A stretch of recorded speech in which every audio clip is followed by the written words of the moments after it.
Hi students, welcome to your first Yin Yoga practice. So a Yin practice is going to be pretty different from everything that we've done so far.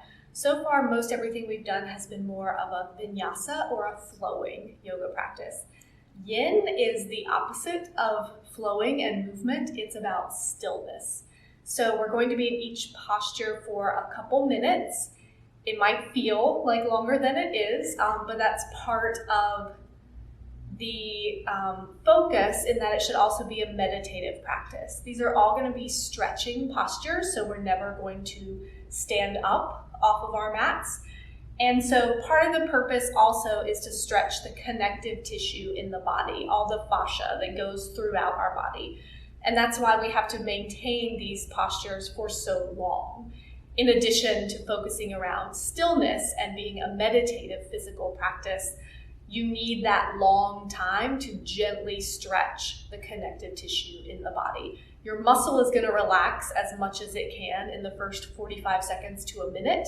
And then as we stay longer, that's when we get deeper into that fascia that's connecting muscle and ligaments and tendons and bones and all that stuff. You can think of fascia as sort of your saran wrap that is within the body, and once we stop growing, so usually after adolescence we've stopped growing, all that connective tissue and fascia starts shrinking in on the body, and that's why people have a tendency to shrink or compress as they get older. So it's important for our mobility to really gently stretch that connective tissue in the body, and one way to do that is through a Yin practice. So you might notice that I have a blanket over my mat. You won't need the grip or stickiness factor of your yoga mat, but you might want some extra cushion. So if you're on a hard floor, you might want to put a blanket or something soft over your mat, or you might want to find a rug to practice on. I still have a second blanket as well, because you'll want that for some of our postures as well. So to start, we're going to learn a new pranayama form called Nadi Shodhana, or alternate nostril breath. You're going to use a mudra or a hand position for this pranayama form. And two popular mudras are going to be index and middle finger pressing into the third eye chakra or energy center in the body. And then you have your thumb and your ring finger free to close off your nostrils one at a time. Another popular mudra is to fold those fingers down and then use either thumb and ring finger or thumb and pinky finger to close off the nostrils. Basically, to do the breath practice, you're going to inhale through one side. At the top of the breath, switch nostrils, exhale through the other side. Stay here, inhale, switch, exhale. Stay here, inhale, switch, exhale. And we'll continue through a few rounds. This is a cleansing breath practice, and it's also balancing between nostrils, between hemispheres of the brain, sides of the body, all that stuff. So choose what mudra you would like to use. You can use either hand that you want. Maybe index and middle finger pressing into the third eye chakra. Maybe just using thumb and pinky finger. Eyes can be open or closed.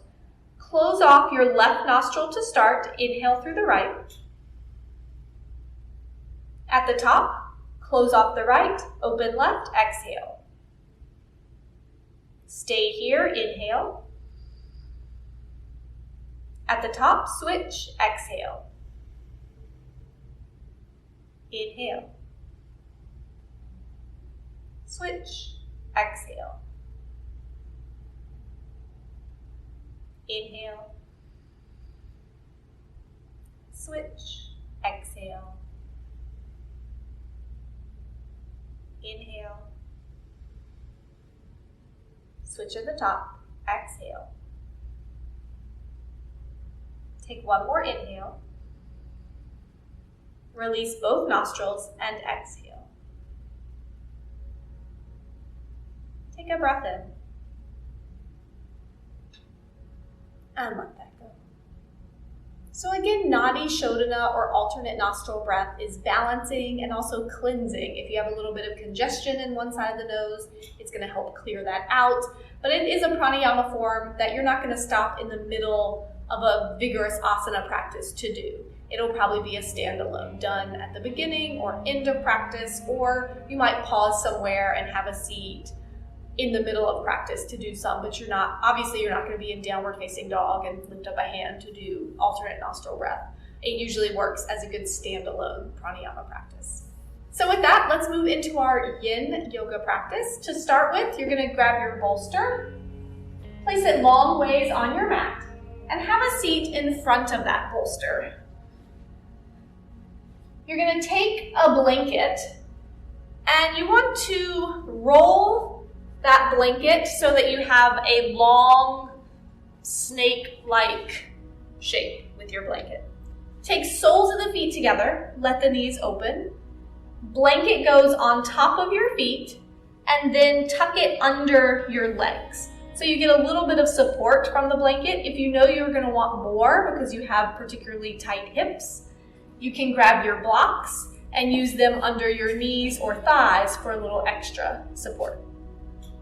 Once your legs are set up, push down on your bolster or whatever you're using for a bolster behind you. Lift your hips and scoop them under you a little bit, and then rest hips back down on the mat.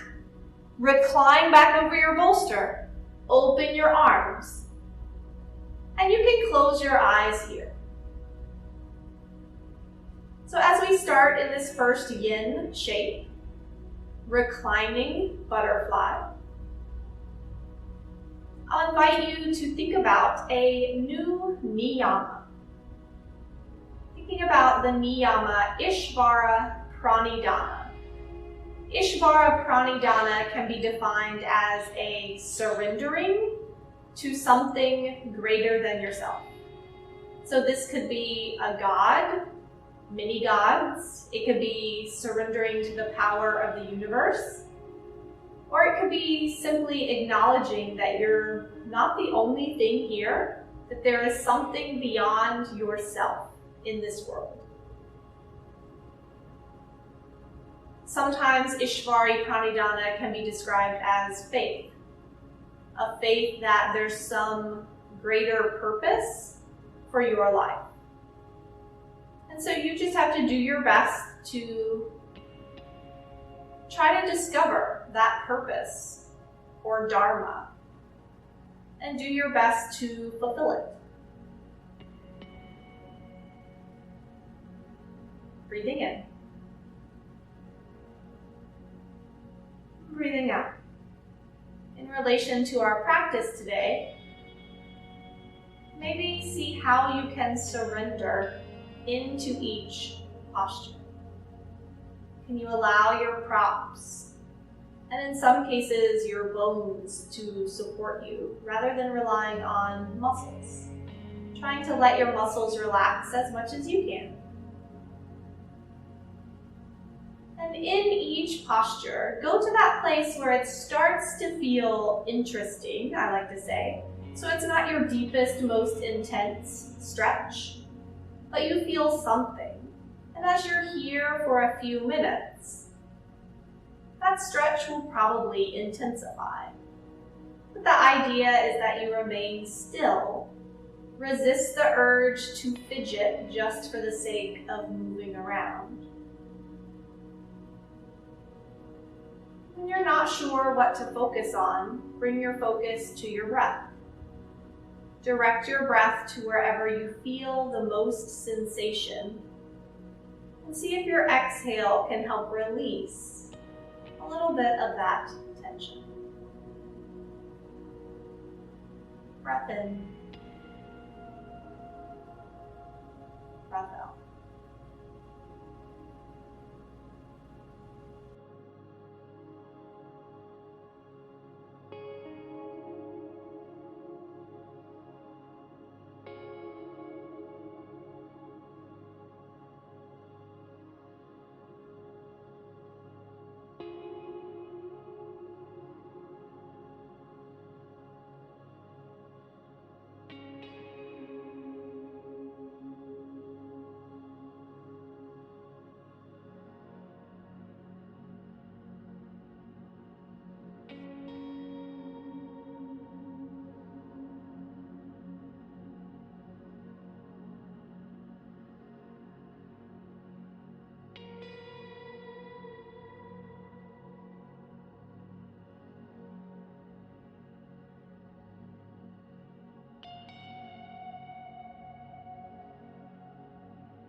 Slowly guide your hands to your thighs. Bring the knees together, feet come to rest on your mat. And then place your hands back by your hips. Pull your chin to your chest. Press your way back up to sitting slowly. Anytime we switch postures, we want to move slowly during our yin practice. You can move your blanket off to the side and your bolster off to the side. And we're going to turn sideways on our mat. And you might like to sit up on your bolster or sit up on a block or blanket. I'm going to fold my blanket to sit on it for this next shape. And so whatever you're sitting on can come off to the side of your mat. And take your legs out wide so that your heels can still rest on something cushiony. That's why we turn sideways. So legs are out wide. Rock the front of your hip bones a little forward. And we're coming into a fold here. This is dragonfly in yin. You can bring your bolster around in front of you. And if you have a pretty sturdy bolster like mine, you might take it on the diagonal and use one end to prop your forehead if you're just folding a small ways. If you're folding farther, you can always take your bolster at a different height to lean on it. You can use your blocks or whatever you're using as blocks under your bolster to help prop it up a little higher for you. Or you could fold all the way down on the floor if that works for you. But find somewhere to be where you feel like your props are supporting you. Somewhere where it starts to feel interesting. And let your legs relax. So they might rotate in or out a little bit. Your knees can be a little bit bent here. And then once you find that place, maybe the eyes close. And bring your focus to your breath.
Take a deep breath in.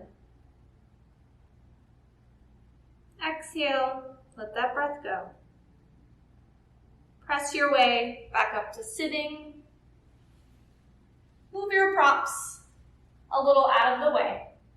Bring your hands behind your knees to help your knees bend. Feet come to rest on your mat. Hands come back behind you.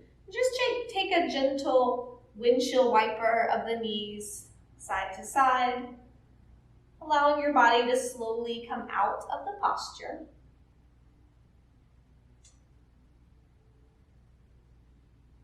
And then stopping back with the knees at the center, pause for one more breath. And then coming to hands and knees. So we're coming into dragon, which is our low lunge shape next. So you'll notice that in Yin, we do some of the same postures as we do in a vinyasa practice, but they have different names to remind us that we're doing them in a different way. So let's start with right leg forward. And you can use your blocks if you want to bring the floor a little closer to your hands. Frame out the front foot here. Let your hips come forward. So if this feels a little too intense just to let the hips drop forward, you can take your bolster, bring it back, and kind of shove it under your back thigh. And then as you come forward, it will take a little bit of the intensity out of the stretch. Make sure your front knee is right over your front ankle. And then let your arms do a little bit of work, but try to let your legs relax here as much as you can. This usually tends to be a pretty intense Yin posture. We won't be here quite as long as we'll be in some of the others. Bringing your focus back to that Niyama, Ishvara Pranidhana. Can you surrender into this shape? Can you let your exhale help relax you?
Take a deep breath in. Let that breath go. Start to shift your hips back, taking the intensity out of the stretch. Move your props off to the side. And you're going to bend that right leg. Let the knee come down to the mat. Sit on your right hip and swing the left leg around. So we're coming into a new posture before we do the left side. And so we're gonna sit, you're gonna fold your right leg on the bottom, and then your left leg is gonna fold on top.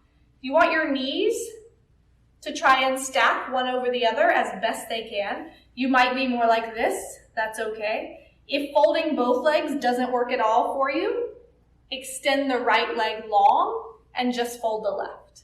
And then notice if you're slouched back. Try to bring your pelvis neutral, sit up tall. You might want to grab your blanket and give yourself something to sit up on to make it a little bit easier to find that tall spine. So this is called shoelace in yin, the leg portion. And if this already feels like an interesting stretch, stay here. If it doesn't, start to fold forward. You could use your hands to support you, or you could bring your bolster at whatever height works for you to help support you. Let your legs relax. So even if they slide out of position a little bit, that's okay. And take your exhale to wherever you're feeling the most sensation.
Take a deep breath in. Let that breath go. Bring your torso back up. Slowly unfold your legs. Take a moment to notice what it feels like to come out of the shape. Maybe you close your eyes, maybe you wiggle the toes a little bit.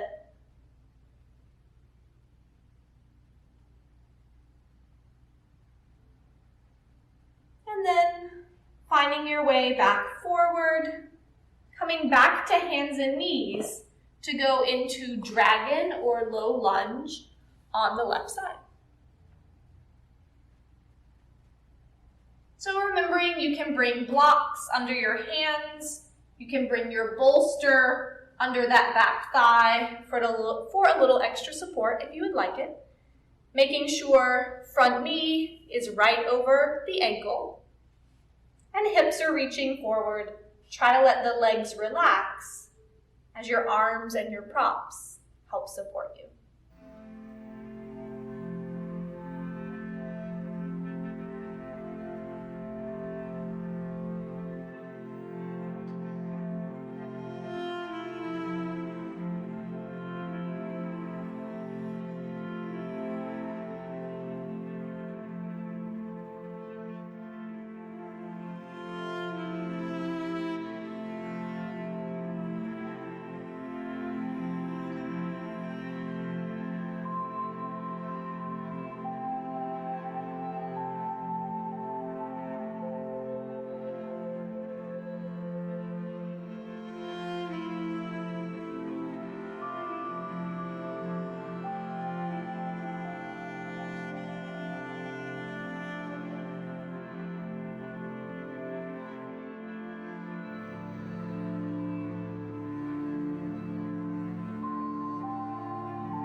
Take a deep breath in.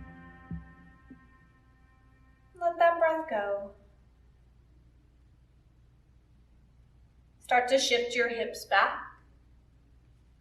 Move your props off to the side. Bend your left knee more so that that foot can come underneath you. Sit onto the left hip and swing your right leg around. So we're coming back into shoelace, this time on the left. So left leg can either be straight or it can be bent, and then fold the right leg on top. You might want to sit up on your blanket or even up on your bolster to help you find that tall spine. And then either folding here, maybe using the hands for support, or you can always bring your bolster. Just set yourself up in some way where you feel like your props can help keep you in a place that's interesting, but not your deepest, most intense, unbearable stretch.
Take a deep breath in.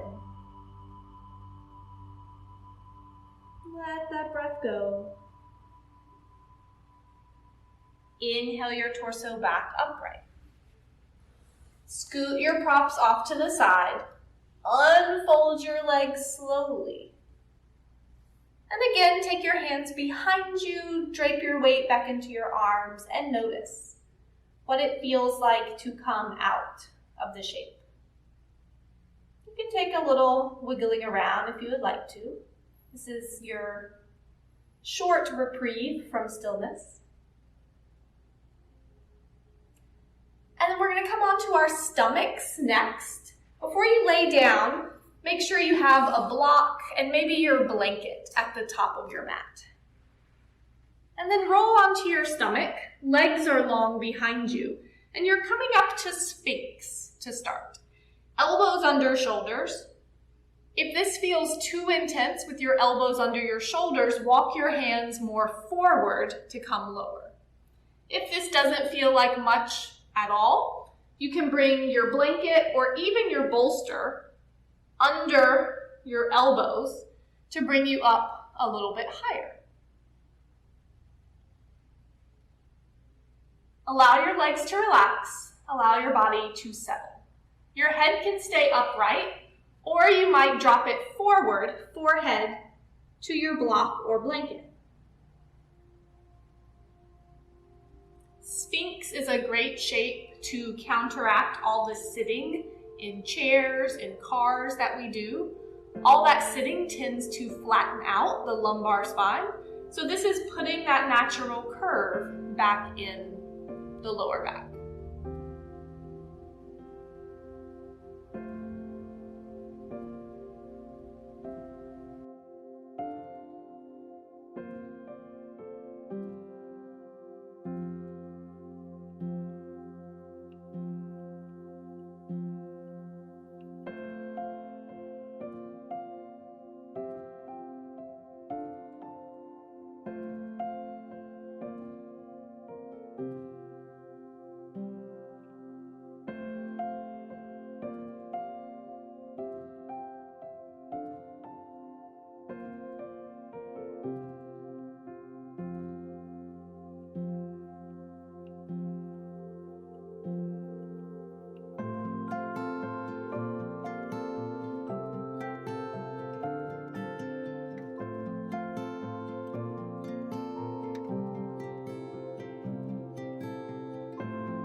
Take a breath in.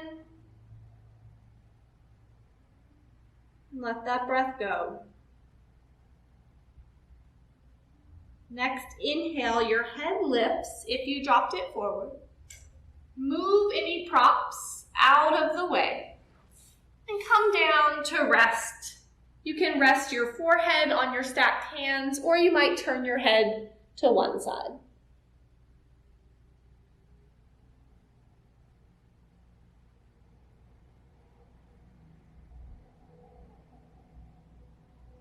If you turned your head to one side, next inhale slowly turns to the opposite side.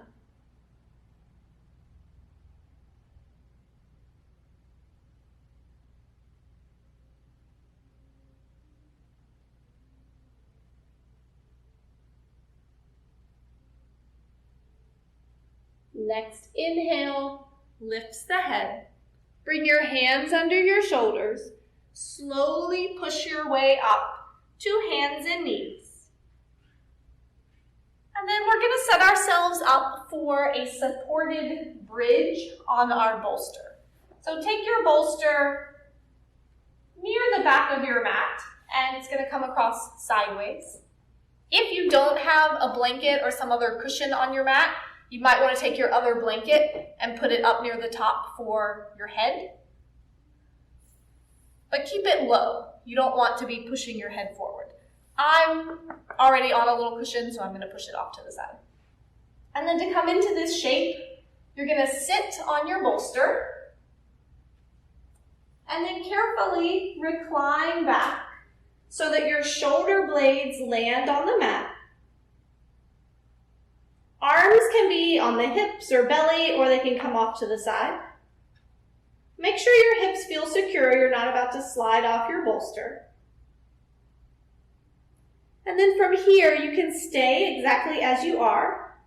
Or if you'd like a little more opening in the front of the hips, extend your legs straight.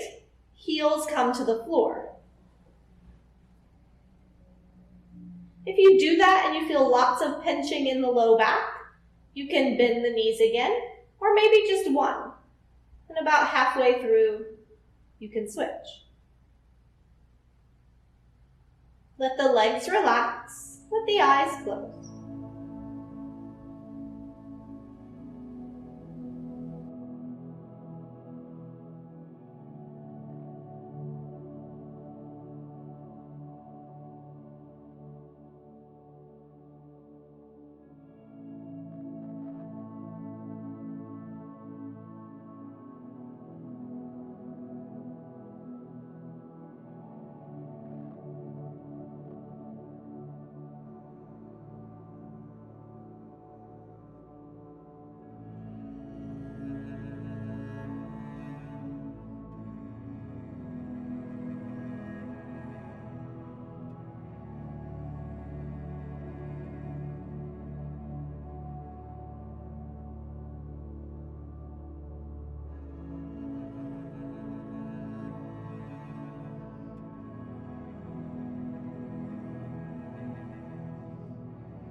You have one leg straight and one leg bent, slowly switching.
If your legs are straight, slowly bend them so both feet come to the mat. Take a deep breath in. Exhale, let that breath go. Just lift your hips up a little bit here. Slide your bolster out from under you. Let your hips rest down on your mat. Take a moment to let the feet go wide and the knees are going to fall in towards each other. This position is often called constructive rest. Sometimes it has arms that drape over us as well.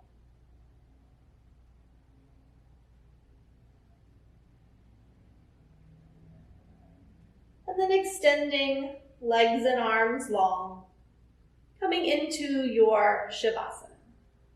So if you would like to take any props here, maybe a blanket roll under the neck, or your bolster under your knees, you're welcome to set yourself up in whatever feels like the most restful shape for you.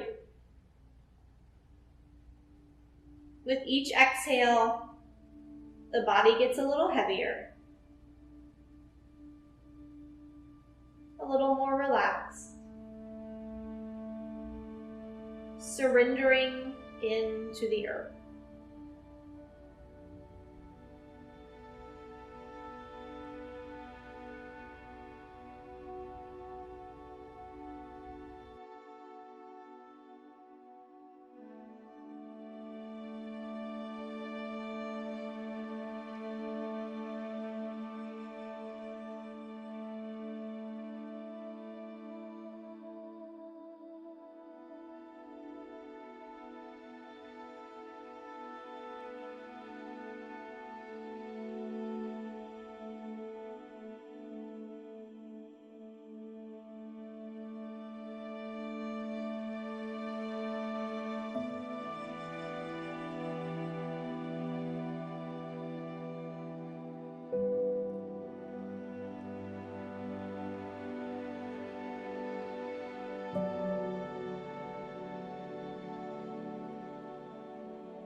a deep breath in. Let that breath go. Invite some little movement back into the body. Fingers or toes wiggle. Draw some circles through the ankles or the wrists. Over the next couple breaths, let that movement get a little bit bigger. Maybe you reach the arms overhead for a big stretch, or you hug the knees towards the chest. Eventually, as you feel ready, roll to your favorite side. And pause here on your side for a breath or two. And then press your way back up to sitting, finding your way back to any comfortable seated position, maybe sitting up on your blanket or your bolster.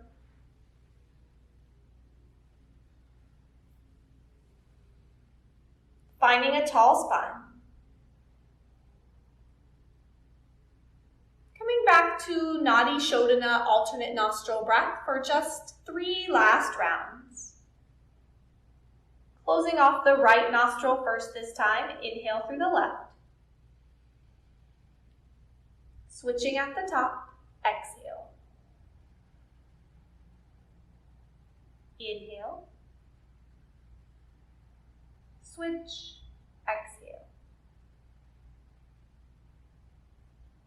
Inhale. Switch, exhale. Inhale. Exhale. Inhale. Release both. Exhale. Floating the palms together in front of the heart, bowing the chin slightly, thumbs pressing in towards your heart, your center. Hands floating up, thumbs brush the forehead, connecting heart and mind. And so I bow in thanks. Thank you for sharing practice, for being a part of our virtual yoga community.